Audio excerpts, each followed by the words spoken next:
সেই দিন ওই সমস্ত মানুষদেরকে ধরা হবে।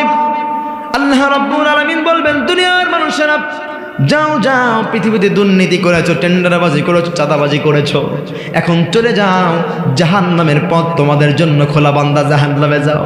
লিল্লাহিল ওয়াহিদিল কাহ্হার, রাগান্বিত হয়ে মুখের জবান বন্ধ করে দিবে, আর হাতের জবান খুলে দিবে, পায়ের জবান খুলে দিবে, প্রত্যেকটা অঙ্গ প্রত্যঙ্গের জবানগুলো খুলে দিবে।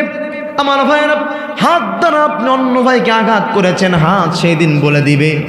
আপনি হাত দ্বারা কলমের খোসা দিয়ে দিয়ে বিদেশের জমিনে হাজার হাজার কোটি কোটি টাকা পাচার করেছেন, সেদিন হাত সাক্ষী দিয়ে সব কিছু বলে দিবে। যাকে আমরা চিনতাম সালমান এফ রহমান, চেনেন না? চেনেন না? কত বড় দরবেশ বাবা!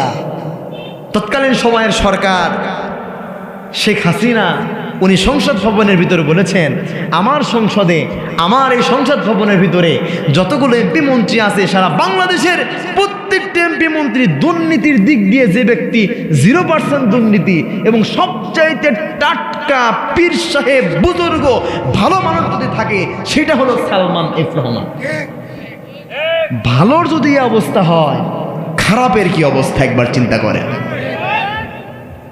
এমন কাজ করেছে, যখন পালায় গেল 10-20 বাবা ক্লিন সেভ করে পালাইছে। কথা বলেন ঠিক কিনা? ক্লিন সেভ করে পালাইছেন, শেষ পর্যন্ত তাদের প্রতীক নৌকাতে উঠেছে, নৌকা পর্যন্ত নেয় নাই। কথা বলেন ঠিক কিনা?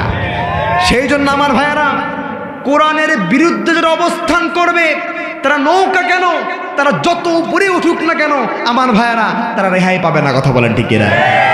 সেই জন্য আমার ভাইয়ারা, দেখেন নাই, তাকে দিল সবচাইতে পীর সাহেব দরবেশ বাবা, ক্লিন সেভ করে পালালো। পালানোর পরে যখন তদন্ত করা হলো, দেখা হলো যাকে বলা হলো দুর্নীতির দিক দিয়ে সবচাইতে 0, এখন দেখা যায় দুর্নীতির দিক দিয়ে সবচাইতে বড় হিরো। কথা বলেন ঠিক কিনা? আমার ভাইয়ারা, সেই দিন ওই সমস্ত মানুষদেরকে ধরা হবে। আল্লাহ রাব্বুল আলামিন বলবেন, দুনিয়ার মানুষেরা যাও যাও, পৃথিবীতে দুর্নীতি করেছো, টেন্ডারবাজি করেছো, চাঁদাবাজি করেছো, এখন চলে যাও, জাহান্নামের পথ তোমাদের জন্য খোলা, বান্দা জাহান্নামে যাও।